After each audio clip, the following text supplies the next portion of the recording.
Професоре, повелете. Благодарам, Синиша, за најавата и благодарам за поканата да учествувам на оваа конференција.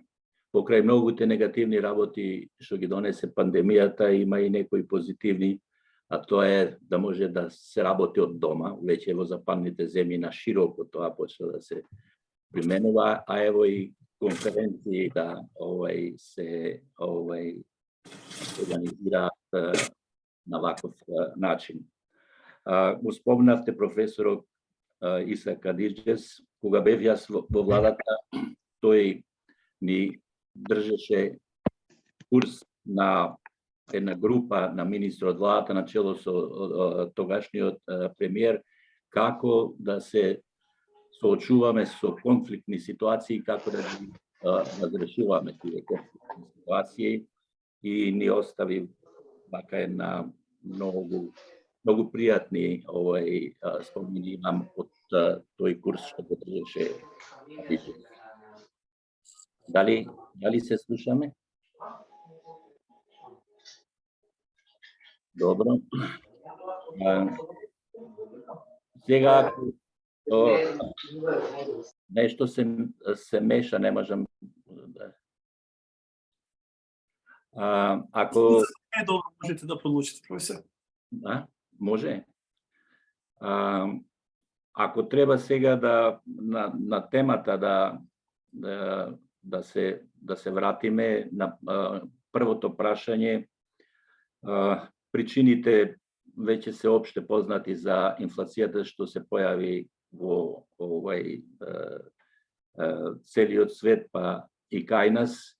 Ние на студентите тоа им го предававме како класичен пример на инфлација на трошоци. Каде што трошоците се главните двигатели на оваа инфлација, и тоа трошоците предизвикани од порастот на цените на енергенците и порастот на цените на храната во светот. Повод е ова што се случува во Украина. Сега трет фактор кој што кај нас се појавува покрај овие два фактори, кој што предизвикува нешто повисока инфлација него ли во земјите во Европската унија, е, пошто сме мала земја отворена, многу се свежи сеќавањата од пред 20 на 30 години, кога имавме хиперинфлација во земјата. Инфлационите очекувања се третиот фактор според мене, кој што е главниот двигател на порастот на цените кај нас. Сега, кога е класичен пример на инфлација на трошоци, тука монетарната политика нема многу простор за делување или не е толку ефикасна како што се мерките што се превземаат со фискалната политика.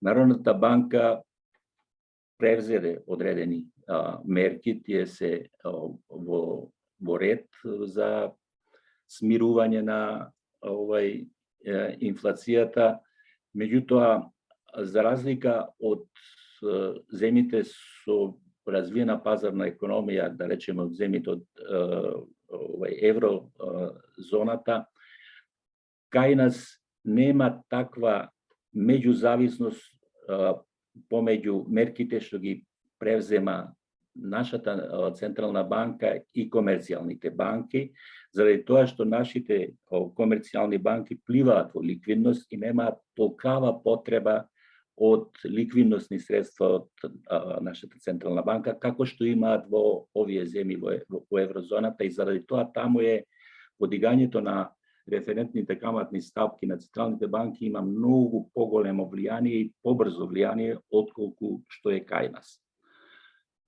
Ме радува мене фактот што постои, колку јас што имам информации, то вие повеќе знаете како членови на Советот, овде неколку има панелисти меѓу вас, на Советот на Народна банка, што постои тесна координација помеѓу Народна банка на Република Македонија и Министерството за финансии. Тоа е клучно во овие услови за да можеме да се справуваме поефикасно со инфлацијата. Ја можам вака да ви илустрирам со еден пример кога јас бев гувернер, а еден министер за финансии во преговорите со Меѓународен монетарен фонд за стендбај аранжман бара 60% инфлација.